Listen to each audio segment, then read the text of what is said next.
Ladies and gentlemen, this is a historic occasion for several reasons. It's a 100th anniversary of our school.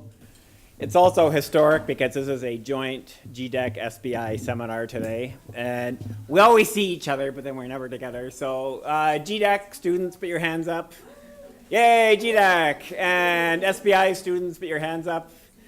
Yay, SBI. So it gives me great pleasure to introduce Dr. Karabi Acharya, and among several reasons that we've invited her, she's a Bangla speaker. So Bangla speakers, put your hands up. Come on, hands up. Raju, yes. Liz, Aaron. Okay, so we have a good part. So you should feel at liberty to switch into Bangla at some point, and Aaron and Liz will provide simultaneous translation. Dr. Leonci and myself have known Karabi for a long time. When we did our MPH here in 87, 88, she was here doing her MHS, which is the forerunner of the MSPH in SBI, except SBI back then, I think we didn't have a name for a while, then we were social sciences and public health. And she went on to do her doctorate here, and she was looking at terminology in Bangla. Yay, Bangla, for acute respiratory infections in West Bengal, and figuring out what messages to give to parents so that they would bring their kids in right away if they got pneumonia.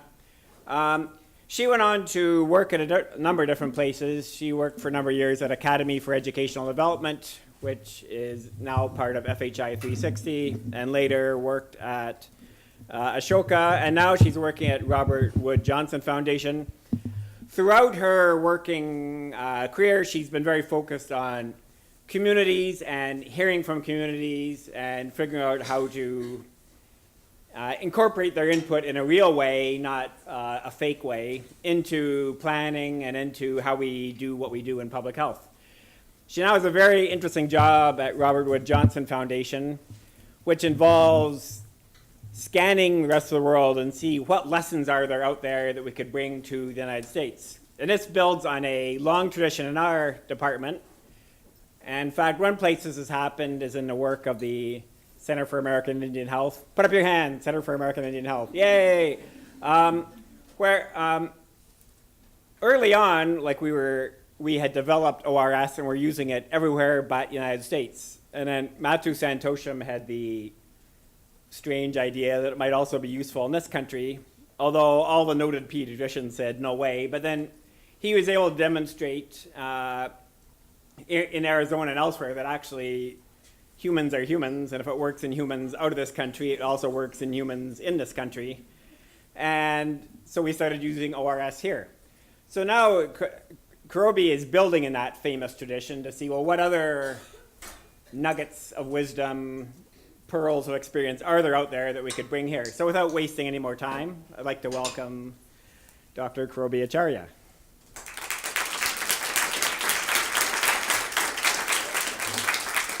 Thank you, Peter. Thank you.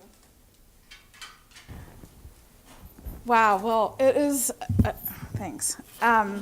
Multiple mics going on. I'm told that I need to stand at the podium because of the recording, otherwise I will step out every once in a while, but my apologies for that. It is a true pleasure to be with you here today. And spill the water within the first second. Good. Good. Okay. It's a real pleasure to be with you here today, not only as an alum, but representing the Robert Wood Johnson Foundation, which has actually quite a long history with Hopkins. I did a quick scan, and our first grant to the school was made in 1974, not 100 years ago. The foundation's not quite as old as the school. And we've worked together on 81 projects, including a couple that are active right now. So that's exciting. So I wanted to talk to you today about 3 skills that I think are really important for public health practitioners that may be a little bit surprising, and ones that maybe we don't talk about very much.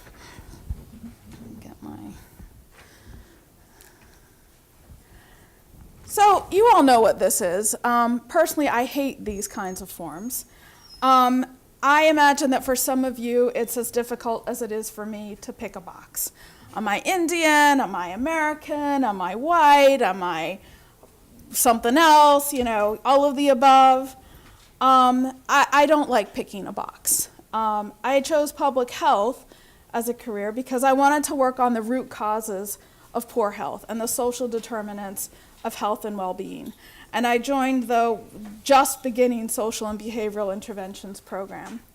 But when I was a student, a long, long time ago, I was asked to pick a disease. That was the thing. I had to pick a disease. I had to pick a box, primarily because research and funding were organized by diseases. So I picked a disease. As Peter mentioned, I picked pneumonia to work on in kids.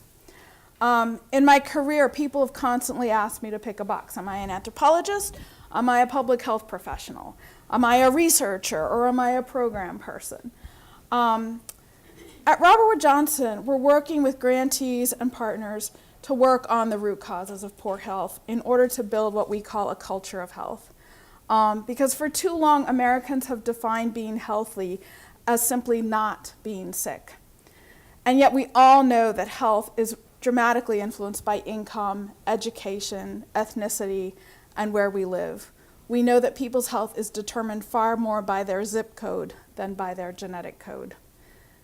So in building a culture of health, we envision a healthcare system that couples treatment with care and considers the real needs of patients and caretakers. And we envision working with urban planners, connecting to public health departments. We envision schools working with juvenile justice, all to build healthy communities. We're not picking a box. And I think that as public health professionals, we need to stop picking boxes because we see the connections. And so what does it mean to not pick a box? I think there are 3 core skills involved. So the first skill I wanted to talk about is thinking globally. Now, of course, that's not a surprise. At a school with a premier international health department, students from all over the world. What's surprising about that? And I think that for me, thinking globally has come to mean thinking not just about issues across a bunch of different countries, but really thinking about the connections across borders. And thinking about the opportunity to learn across borders. And not just one developing country to another developing country or developed to developed, but really across the world, really thinking about those connections. So I wanted to do a quick exercise. If everyone can get a pen or pencil.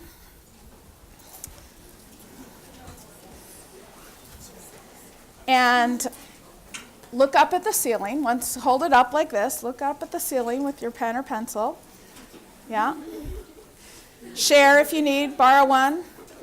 Stylus will work. Anything kind of. Okay.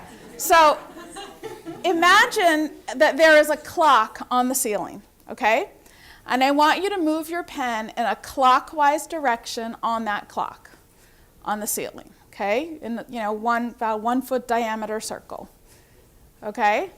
And as you do that, slowly bring your pen down until you are looking on top of it. And tell me what direction your pen is going. Shout it out. And there are a few people who'll need to do it again. That's fine. So what does that have to do with thinking globally? What is that? Perspective, right? So so if I were to ask you, which way is your pen moving? Clockwise or counterclockwise? What's the right answer? It depends on your perspective, right? So to me, that is at the heart of global thinking, is that there are multiple truths, and those depend on your perspective.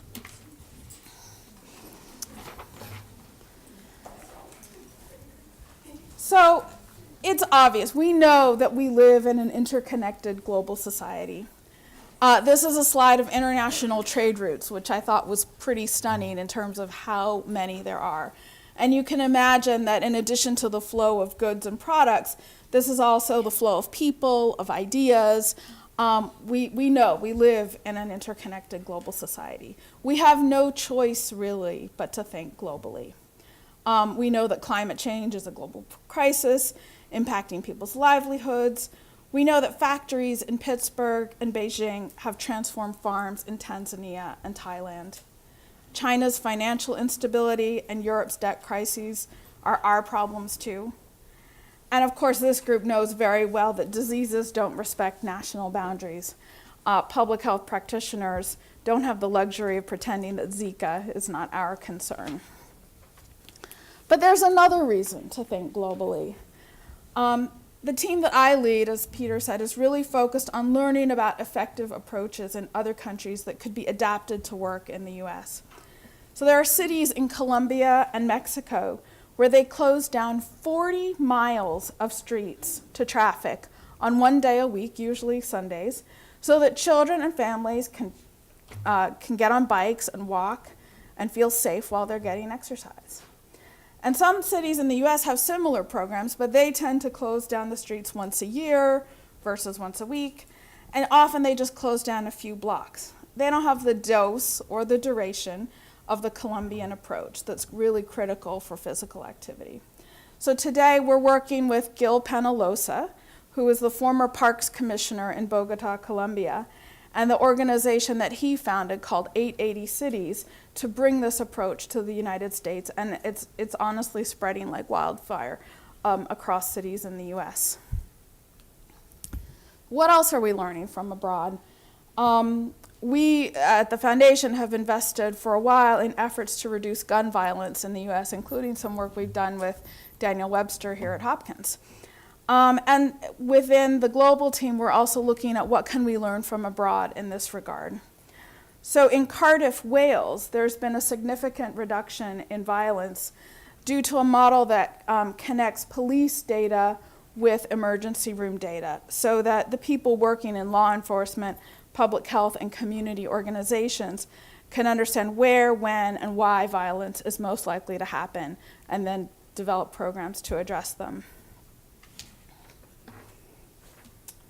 We're working with the CDC Foundation to adapt this model and bring it to Atlanta and Philadelphia, building partnerships between hospitals and police departments.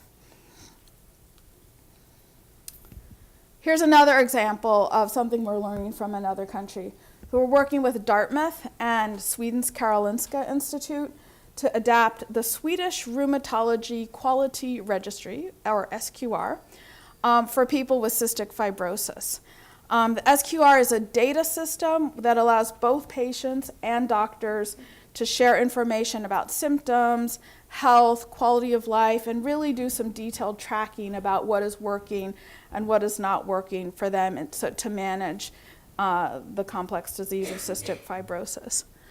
And each time that we adapt a model or an approach from another country, we learn a great deal about how we adapt ideas from abroad, sort of the how, the adaptation process, and what issues need to be considered. But there's another reason to think globally. So, at the foundation, we're really working to motivate and mobilize people to join us in what we think of as a movement to change our country's culture towards a culture of health. And core to any social movement, we know, is an alternative vision of what that change would really look like and feel like. The classic example is in Martin Luther King's I Have a Dream speech, where he laid out this vision where people will be judged not by the color of their skin, but by the content of their character. What's our vision for health? I believe that by looking across borders and seeing how other places are creating a culture of health, we can spark our collective imaginations for what is possible. I think part of the job of public health practitioners is to help people envision those possibilities. So we've supported a group called MEDIC, which stands for Medical Education Cooperation with Cuba, to bring people from 4 medically underserved communities to Cuba on a study tour. As many of you probably know, with very limited resources, Cuba has universal medical and dental care, and provides preventive and primary care at the neighborhood level. And Cuba's infant mortality rate, the data I have is 4.2, while the US is at 6.1. And what's particularly impressive about that is there's tremendous uniformity of that rate across regions of Cuba. Whereas in the US, we know Mississippi has a much higher infant mortality rate than, say, Alaska. The Americans who traveled to Cuba came back with many ideas and are now working to implement models of the Cuban system in their own communities as a way to improve population health. And just to give you a couple of examples, Los Angeles has created a parks prescription program where doctors prescribe physical activity for people with diabetes and hypertension.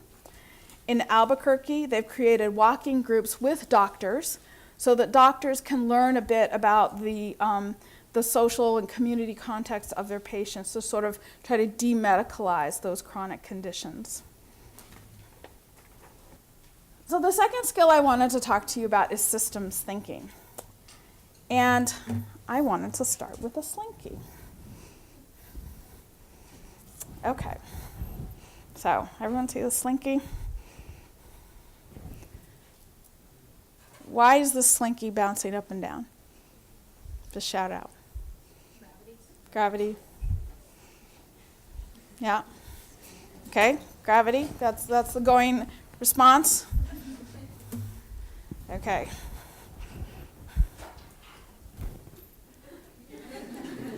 It's not bouncing up and down. What was it about the slinky?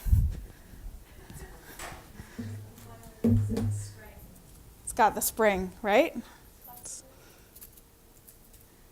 There is something inherent in the structure of the slinky that allows it to bounce up and down when I take my hand away, right? Another way of saying that is my hands can suppress or release a behavior that is latent in the structure of the slinky. So what does that mean for us? Whoops. I think an iceberg is a really good way to think about this relationship between structure and the pattern of events. So we see an event, that's the top level of the iceberg, such as a kid with an asthma attack. That's an event.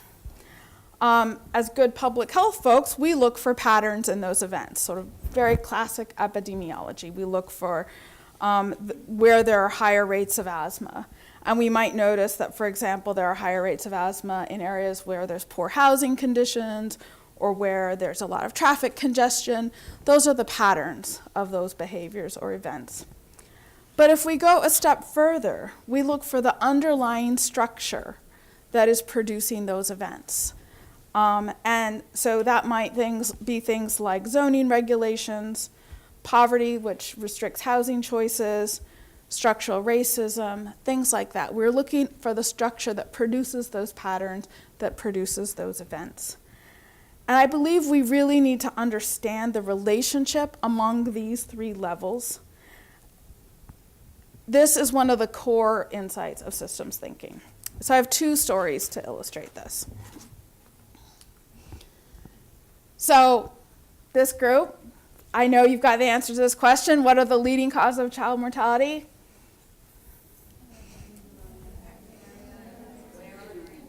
Malaria, pneumonia, I'm hearing. Yeah? Diarrhea. So my guess is most of you have some version of this pie chart in your heads, right? These are the leading causes of death among kids. But if I were to ask you about this child and why this child died, and if I were to tell you this story, that this is Miguel, he's a 4-year-old boy from Haiti. He lost his entire family in the earthquake when his home collapsed. His home had been built with concrete that had been watered down significantly to save money. And the ineffective Haitian government had meant that building codes were not enforced in his building.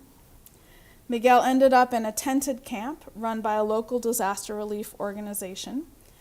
And the officials were unable to reunite him with any family members. And as one might predict, due to poor water and sanitation conditions, Miguel got cholera. And as this group knows, the best way to treat cholera is with frequent administration of ORS. And often a spoonful at a time, right? But without family members there and a very understaffed relief organization, they weren't able to keep him alive, and he ended up dying. Of course, his poor nutritional status when he arrived there did not help matters and made him more susceptible. The relief organization listed cholera as his cause of death. So my question is, what are the systemic structures that produced the event of Miguel's death, right? How do we begin to think about those relationships and talk about them? So this is my second story. For a very brief time, I worked on the polio eradication effort. And there was a time in India where it was almost polio-free, with the exception of some urban slums in northern India. And over the course of a year in those communities, those slum communities, some of them were visited 22 times in the course of a year. That's almost twice a month. And as you might imagine, those communities became both suspicious and frustrated.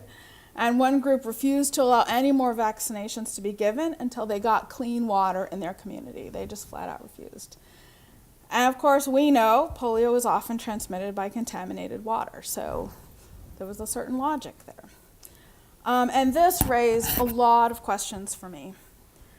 How do we balance the shorter-term focus on the event level with the pattern level interventions, with work to tackle the underlying systemic structure, right? How do we identify leverage points that might address all three levels, right? The events, the patterns, and the systemic structure. How do we ensure that when we focus on events, that we do it in a way that strengthens efforts to tackle this underlying systemic structure? So there's a short video I wanted to share with you.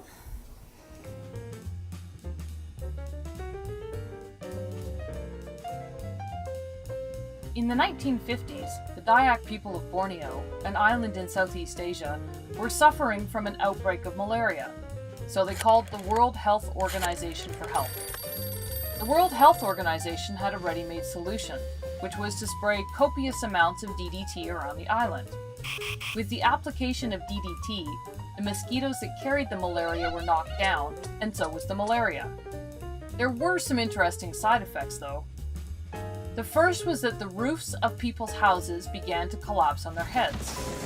Turns out the DDT not only killed off the malaria-carrying mosquitoes, but it also killed a species of parasitic wasps that had controlled a population of thatch-eating caterpillars. Thatch being what the roofs of the Dayak people's homes were made from. Without the wasps, the caterpillars multiplied and flourished and began munching their way through the villagers' roofs. That was just the beginning. The DDT affected a lot of the island's other insects, which were eaten by the resident population of small lizards called geckos. The biological half-life of DDT is around 8 years, so animals like geckos do not metabolize it very fast. It stays in their system for a long time. Over time, the geckos began to accumulate pretty high levels of DDT, and while they tolerated the DDT fairly well, the island's resident cats, which dined on the geckos, did not. The cats ate the geckos, and the DDT contained in the geckos killed the cats. With the cats gone, the island's population of rats came out to play. We all know what happens when rats multiply and flourish. Pretty soon the Dayak people were back on the phone to the World Health Organization, only this time it wasn't malaria that was the problem. It was the plague and the destruction of their grain stores, both of which were caused by the overpopulation of rats. This time, though, the World Health Organization didn't have a ready-made solution and had to invent one. What did they do? They decided to parachute live cats into Borneo. Operation Cat Drop occurred courtesy of the Royal Air Force and eventually stabilized the situation.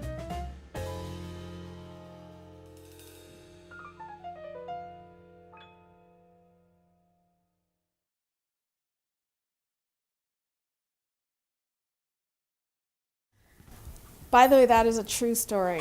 I did not believe it when I first heard it, but it is actually a true story. So what is that story illustrating? I think, one of, again, a second sort of critical feature of systems thinking is shifting from thinking in lines and linear causes and effects to loops, right? And you don't need to read all that stuff. It's just the image of thinking about multiple feedback loops, multiple consequences, just like the malaria in Borneo example was. These consequences may be distant both in time and geography, and yet we need to find ways to understand that, map it, talk about it, model it, et cetera, et cetera. So a third aspect of systems thinking is the practice of taking a wide-angle lens. That allows you to find leverage points in often very unexpected places. So I have a few examples of kind of what it looks like to take a wide-angle lens. David Kuria is an Ashoka Fellow from Kenya who wanted to increase the use of toilets in urban slums. He saw all the toilets that had been built in these slums and how they were basically not being used. They were totally unused.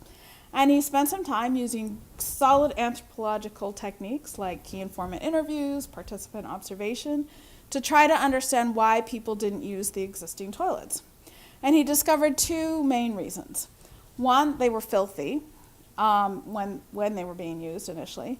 And the second, I thought, really interesting one is people wanted privacy. People did not want sort of the whole world knowing when they needed to go to the bathroom and when they didn't. And so what he did is he built these small kiosks where there was a newspaper stand, there was a phone, maybe there was a shoe shine guy, and there also happened to be a toilet so that folks could say, I'm just going to go pick up a newspaper. And while they were there, they could use the facilities. And the other thing that he did is he employed young people who were often desperate for jobs to clean and maintain the toilet. And he found that there was tolerance for a very small fee to use the toilets as long as they were clean. And that supported the employment of the young people. So that was this idea of the wide-angle lens, sort of, retail shops to increase toilet use. Here's another example. How many of you know Will Allen? Couple people? All right. So Will Allen is the father of the urban agriculture movement. He's also a MacArthur Genius Fellow. And he set out to provide fresh produce to people living in the inner city. And when he did that, he really took a wide-angle lens. And what did he see? He saw that there were a lot of unemployed youth, and he saw that there were a lot of vacant lots. And he's sort of famous for just seeing an old abandoned lot, cemented with tar, and just bringing a huge truck of soil, dumping 6 inches of soil straight on top of these lots and starting to grow food.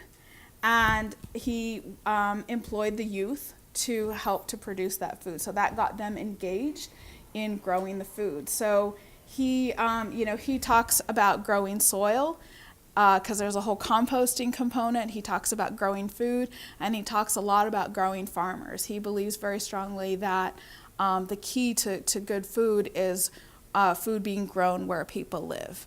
Again, it's by taking that wide-angle lens, he was able to create a very virtuous cycle.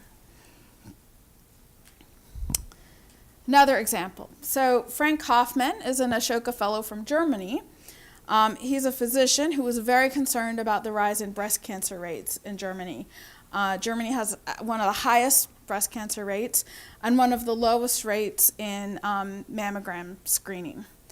And he found out that the reason a lot of women refuse to get mammograms is because they hurt.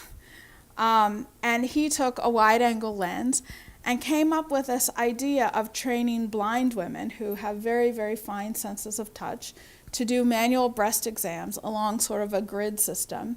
And there have been studies now that showed that these trained women were better able to detect problems and at an earlier stage than mammography. I love this example, not only because, of course, it increases breast cancer detection, but it takes advantage of the very unique skills of a group of people that would be normally labeled as disabled, right?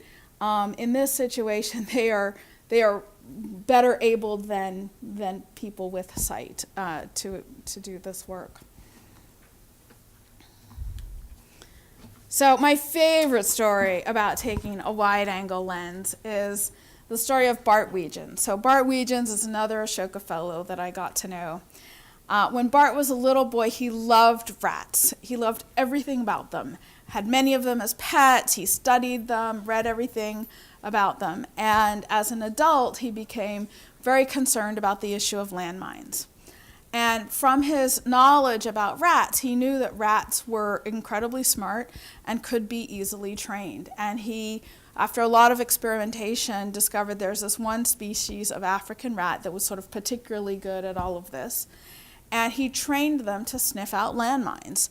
And he has this sort of small leash and grid system where there are videos online, you can look for this, where they're running up and down this string, and they can sniff out the mines, and they're not heavy enough to trigger the mines, so they are not harmed.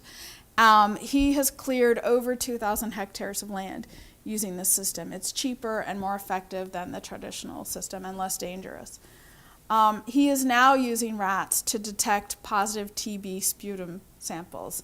You can see those online too, and it's pretty amazing. So in places where lab facilities are poor or where there's not much staff, the rats are able to detect the positive samples at a rate, I believe it's 100 times faster than the medical technicians, because they just run up and down. And so we bought somebody a mine-sniffing rat as a holiday gift. yes. You can find them online and buy one if you feel so inclined. Yes. For a gift for somebody and you don't know what to give them. Yes, no, it's great. So the organization is called Apopo, and you can adopt a rat. And when I saw Bart last, who said that a lot of places buy one, because when you adopt the rat, you can name the rat. So they often buy it in the name of their president or CEO. And, yeah.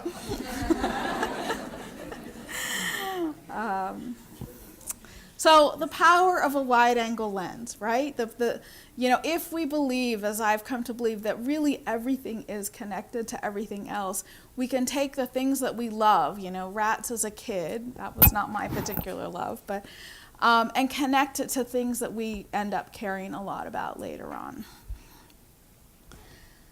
So the third skill I wanted to talk to you a little bit about is something that we hardly ever talk about.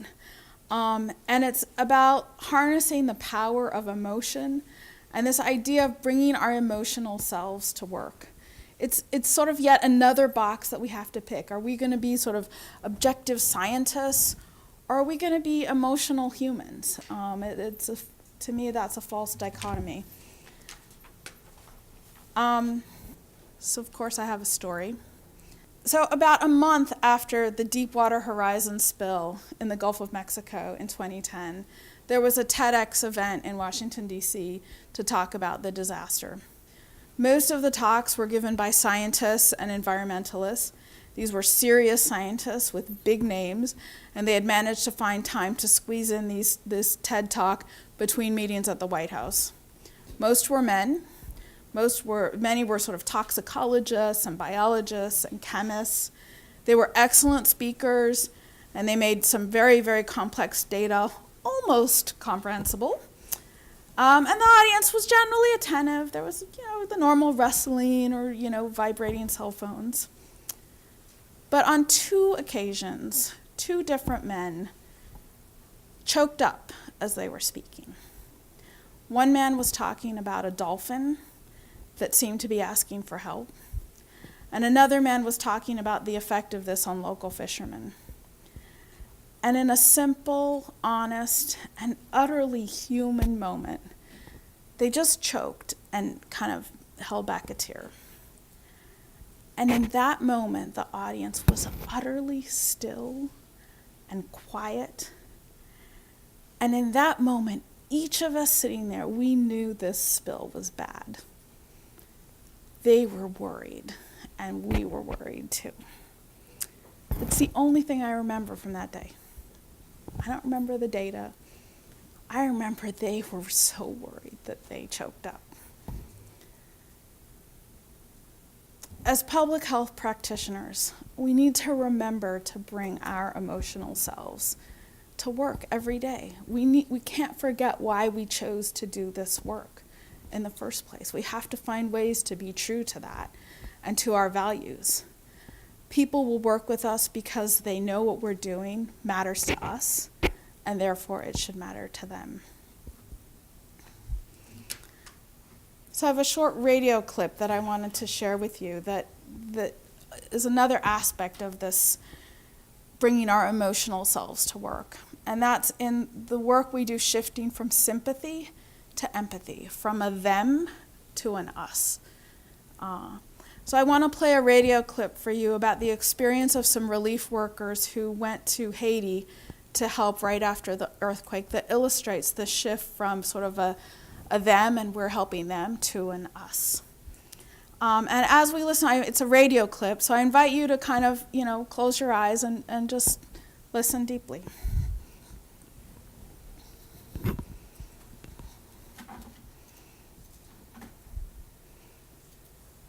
And then this happened. It was probably between, 9 or 10. Probably 8:30 or 9, or maybe even 9:30. It's in the evening. I don't know what time it was. I was dressing wounds. I was doing something. I'm outside the tent. I was in the tent. I'm not sure why I was there. I was treating a pediatric case because we were just so short-staffed. I've been basically up 34 out of 36 hours. We had amputations to do. We had debridement, so cleaning out infected wounds. I'm kind of mentally preparing myself to go round on all the patients that were there in the tent hospital. It all started up in the upper right side of where the tent was. The guy just walks in with his guitar, takes this makeshift chair that we have, and he sits down and he just starts to play his guitar. And then you hear people around the guitar beginning to harmonize or sing something. And then each row started to sing. The swell gets louder, Louder and louder and and louder louder. and Louder louder. and louder. And as I open up the door, sound is triple. Everybody. Every The Haitian, whole tent. everybody is singing these words.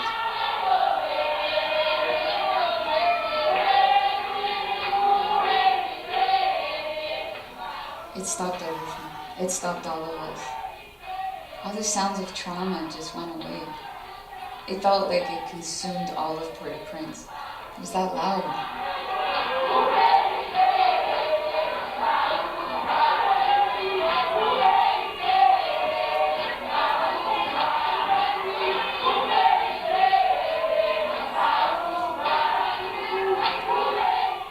I remember panning my camera around, and I just see this crowd of people singing and dancing in the center of the tent. People jumping up and down. People with head wounds. People that couldn't get up because of their injuries, they were still singing and clapping along. We had one little boy who he wouldn't get up because the pain was just so debilitating, and his mother helped him stand up so he could dance on his one leg. I, to this day, have no idea what those folks were singing. It was obviously a chorus that they knew. It's so hard to describe. Something that was not familiar to me. Something that sounds almost religious. Until I heard the word Jesus. And we turned to one of the translators and said, "What are they singing?" He said, "They're singing Jesus. Thank you for loving us." It was like a knife hitting us. I mean, from what we had seen, the amputees, the kids, when they sang that way, and the joy and the happiness that they had, it was a tipping point. Things changed after that. It's extremely humbling to be around a people that in the worst time of their life have it in their hearts to give gratitude for what they have left, which is basically dust. I was so brokenhearted myself. Just so tired, so sweaty, so fly-ridden, really. And in the process of pulling themselves up, they were pulling the nurses and the doctors up, giving us a great sense of hope.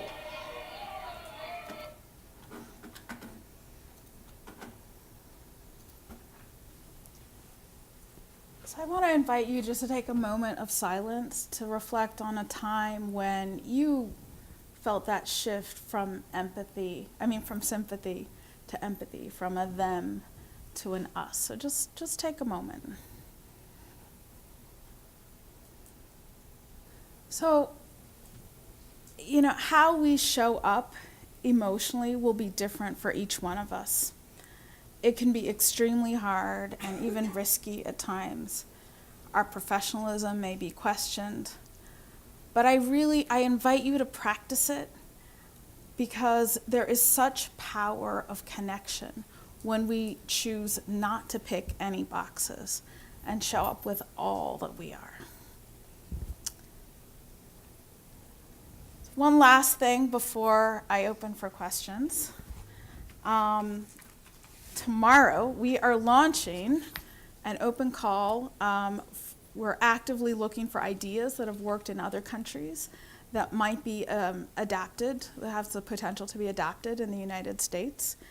If you have something you'd like to share, I encourage you to check on our website tomorrow. There's also some flyers that Caitlin has, and they're scattered around. So let me know if you have ideas. So thank you so much.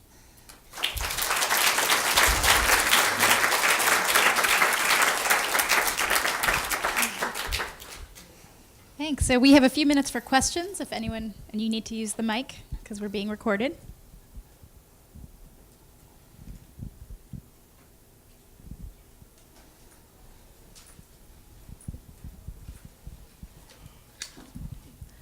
Thanks for your presentation. In regards to the scope of the work, and in particular with the call for tomorrow, is Robert Johnson Foundation also looking for interventions, like things that are happening more at the community level that are applying to other countries, or also policies, legislation that could be applied from other countries to the United States? All of the above. Okay. Yeah. The main thing I want to emphasize is that the mission of the foundation is to improve the health of Americans. So it is an entirely domestic impact focus, but this is really about learning from other countries. So, but yeah, policy, community level, everything in between. Thank you. Can you talk more about the logistics of where are these ideas coming from, the projects that you're working on now? Is it all things like this, like outreach calls, or are you how are you researching, basically? Yeah, so this is a new portfolio within the foundation. It's we've only really been public about it for about a year. So I can answer part of that, and part of it is I'd love to get your ideas on that too. I would say one of the main methods that we're using to source ideas is through what we call a nominator network. So identifying people and organizations that have sort of a perspective of what is happening in other countries, what innovations are happening around culture of health, around whether it's, transportation systems or community-based intervention, whatever it might be. We have a couple of specific focus areas, but also anything that relates to a culture of health. But so cultivating a group of people who, for whatever reason of where they sort of sit in that larger ecosystem, might have a broader perspective of innovations and particularly successful efforts that are happening. So, and we're in the early stages of that.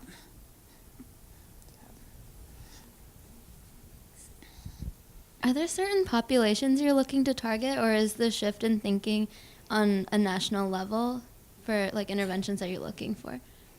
Yeah, great question. So the populations we are most interested in are disadvantaged populations, right? We have a very strong equity focus in all of our work. So we're particularly interested, and this is frankly why I think we have a lot to learn from many different countries, but not just developed countries, right? We're interested particularly in disadvantaged populations along multiple dimensions of disadvantage.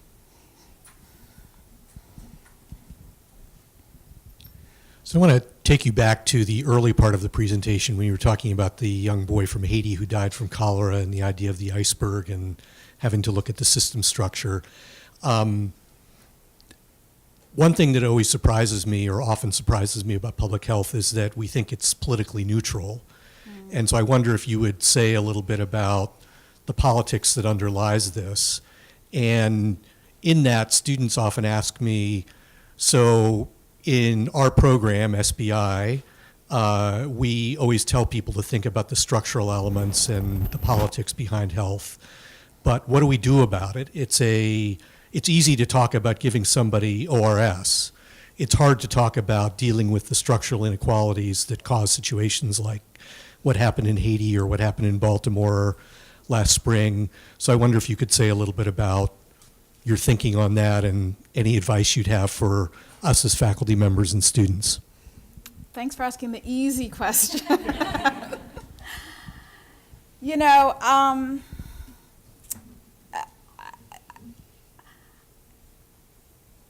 I mean, I'll just share some of my thinking on it. I think that, so I'm saying mine, not necessarily the foundation's thinking. I think that, that I'll just speak for myself. That's personally how I've often approached it, is that it's too hard to deal with the systemic stuff, so I'm going to focus on the stuff that I feel like I can do, right? It's too hard, or the political will's not there, or whatever. And I think that at least what I'm coming to think about more is just asking the questions, right? Like, we may not have the answers. And I think, you know, in thinking about the vision of a culture of health of the foundation, a lot of what we're doing, frankly, is partnerships. We're partnering with groups that we've never worked with before, like the Urban Land Institute, like the Federal Reserve, which does a lot of community economic development. And so I think that, you know, to the extent that we can think about broader coalitions of groups coming together, and we see ourselves more as network builders than just a pure kind of, if you like, public health or even pure medical perspective sometimes. You know, it's only a partial answer, I think, but it's one of the ways that we are thinking about it, in terms of building those broader coalitions. But I think that, you know, I'll just share something in terms of the issues of structural racism. So in terms of that being a pretty big underlying systemic structure that creates lots of tragic events, I will say that I personally am speaking up more about that issue, you know, in a way that I hadn't before, and that surprised me that I fully hadn't before. And sometimes it's those little things that can make a bit of a difference, because if each one of us spoke up a little more and asked the questions about the underlying system, you know, speaking about the polio eradication, like there was definitely a large group of people that were very concerned about the impact of polio eradication on the health systems in these countries. But maybe not enough, and maybe there were ways that it could have been balanced a little more in some places. I mean, there's huge variability across the globe, but it's a partial answer. But I feel like if we don't ever talk about it, we'll never get there, and I feel like we don't talk about it enough.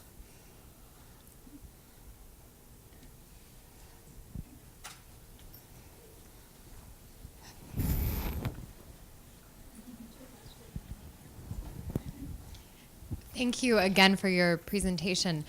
When I first saw it come over the email that this was the Centennial event and it was 3 surprising skills, I had 2 thoughts, one of which was I wonder how surprising they'll be given the departments that are sponsoring this, that maybe this group isn't as surprised as other groups might be. Obviously not knowing what those skills were, it was a great enticing title, but having some suspicions. And then hearing your talk today, I'm curious when you think these skills might stop being surprising and how we might get to that space, particularly, certainly for this audience, but maybe also the broader audience that isn't in this room today and in that larger field of medically driven or sort of historically driven approaches to public health. When do I think they'll stop being surprising? Right, and how might we make it less surprising? There you go. I mean, this group, right? I mean, it's, I would not underestimate the power, really, of this group. I mean, this is Johns Hopkins University, premier school of public health. You guys are going to go off in a million different directions and do amazing things, and you're going to have incredible impact in the world. And at least when I was sort of a student in one of those chairs, I never believed it, I never imagined it, and I certainly never used my voice to that effect because I was thinking in very different ways. I was trying to get the next job or trying to, get my name on a paper or whatever, But I wouldn't underestimate the power of your voice and use it. If you think those skills are compelling and useful, study them, talk about them, use them. It's a beginning. I think that, it's funny. I debated about the title a lot because I'm like, the minute you put surprise, everyone's going to be like, we knew that already. But I do think it's true we don't talk about them enough.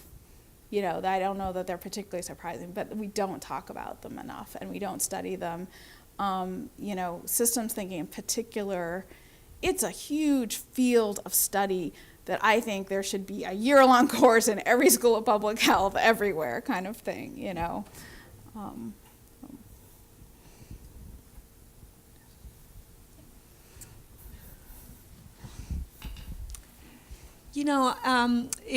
Because of climate change and everything, we worry more about our carbon footprint and how much we should be in the field and how much we can accomplish away from the field. And I feel that not being in the field really is counterproductive for any of these three skills. And so I want to be as much more in the field as I can, even with a bad carbon footprint. I don't know how else to do it right now. I don't know. I'd like to hear some thoughts on this, but I'm conflicted myself with this. Yeah, that's an interesting question. I do. I agree. I think it's incredibly important to be grounded in the reality of what's happening in communities around the world, right? That's the essence of the work that you all do. I think that one of the things I learned from Ashoka especially is the power of developing local leaders, right? And, on all the projects I've ever worked on, there was a lot of rhetoric about developing local capacity. But to be honest, in many of the projects that I worked in, it was rhetoric. It wasn't real. And if you look at the structure, the underlying systemic structure of a lot of international development work, it kind of works against developing local leadership. And I think that's part of the critical pieces about, that maybe then that relieves some of the need for you always to be jetting around in the field with the carbon footprint implications. But, at Ashoka, there was a very strong belief of supporting the local entrepreneurial capabilities of folks from the country solving problems that they were deeply connected to. And, again, like I said, I think that intention is always there, but I think we need to look really carefully of are we really carrying through on that, and are our systems, thinking about employment practices and all sorts of things, are our systems really supporting the development of the local capacity within communities? It's a partial answer. So uninhibited emotional investment can sometimes lead to paralyzing burnout. Do you think that's a danger for your third skill? Absolutely. Absolutely. Yes. It's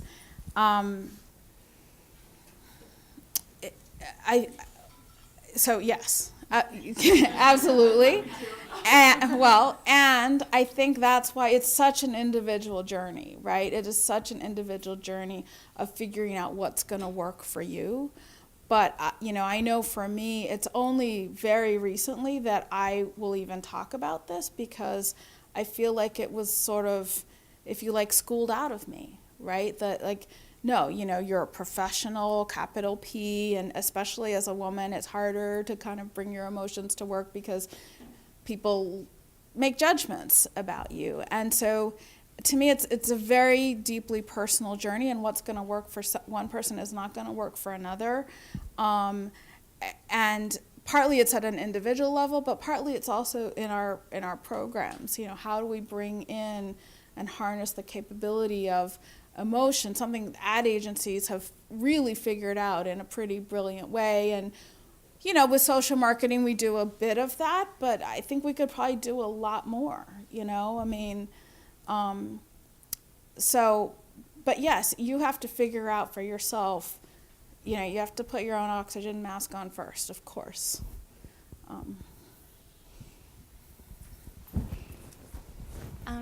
Thank you for your presentation. I was wondering if you could talk a bit about your personal experiences moving from an academic institution to an NGO to a foundation, sort of what motivated you to make those shifts and what you've liked or disliked about these different settings in public health. Mm-hmm. Good question.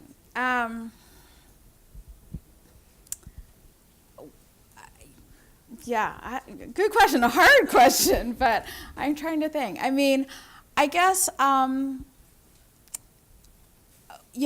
I was in school here, I took the kind of career path that felt like that was the normative career path, to work with, some type of international NGO or, a UN agency, or, there was sort of a short list of the kind of organization that, that was sort of the route that you take. And I was like, okay, well, that's what I'm supposed to do next, is work for one of these groups. And I did, and I worked for a variety of groups, both with AED, but then other, shorter consultancies with other agencies. And, I think one of the things that drove me to sort of leave that and join Ashoka is I got very disillusioned about some of the practices. One about the local capacity issue, and I worried that, am I really helping here? Am I really, another issue that drove me crazy is this inability to take a wide angle lens. So my projects were funded by health dollars. So health dollars meant the health care system. It meant you couldn't work on clean water, you couldn't work on girls' education, things that, of course, we know have huge impacts on health outcomes. And I was so frustrated and felt so constrained by that. And so I started looking for, are there other models out there? Are there other approaches to sort of social change work? And I didn't know anything about social entrepreneurship. I hardly heard the word. I'd never heard of Ashoka. And I came across it on an NPR interview or something like that and started looking into it. And, I'm not going to say it's better or worse, but it is certainly different. It's a radically different approach to how we do, they wouldn't frame it as international development, but, it's a radically different approach in terms of fostering local social entrepreneurs and connecting them across the world. And I learned a huge amount from that. I think the shift to philanthropy is, so I've only been in this job less than a year, and it is a real culture shock in a lot of ways. I'd never worked in philanthropy before, and when you're on the other side of the money table, it looks really easy. It's like, oh, come on, this is a really good idea. Come on, you got to fund this. But then when you're on this side, I've developed a deeper appreciation for, for the stewardship of and thoughtfulness, certainly at RWJF, around the impact that we're trying to create. For me, it's about wandering around the ecosystem and seeing all these issues from multiple perspectives. I love that, and that's what these kind of shifts have allowed me to do. I have the mic. Hi. So you encouraged us to draw connections globally, and I completely agree that it's really important. But when do you toe the line between drawing connections and imposing connections? For example, going to your polio example, a lot of countries don't see polio as their number one priority, and there's a global eradication effort, and countries are forced to put resources into this. So how do we toe the line between those two? Well, yeah, I mean, I think I think part of it is, kind of to go back to your question about the politics. I mean, I always wonder, like, could I have done more? I mean, I'm one person. I wasn't controlling resources or anything, right? I was just one person working on it for a very brief time.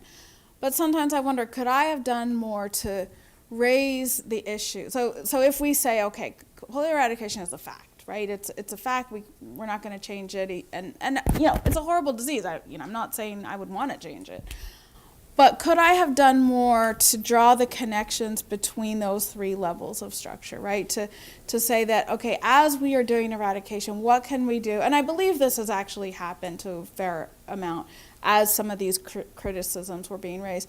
What can we do to strengthen that underlying healthcare system? So kind of, again, if there's a fact of this sort of huge influx of attention and capital on an issue, how do we use that to spark something deeper, right? It's an incredible opportunity, right? How do we use that to spark a deeper conversation and deeper efforts to get at some of those underlying patterns and systemic structure? So, sometimes those global issues, even when they are to a large extent driven by quote unquote external forces, they can present huge opportunities for folks around the world to suddenly pay attention to northern Nigeria, where they may not have thought too much about it before, things like that, and the issues in northern Nigeria, right? So I guess I try to look for the opportunities in that, when there isn't when it's unlikely that things will shift. Great. Any last burning questions? I'm seeing one more.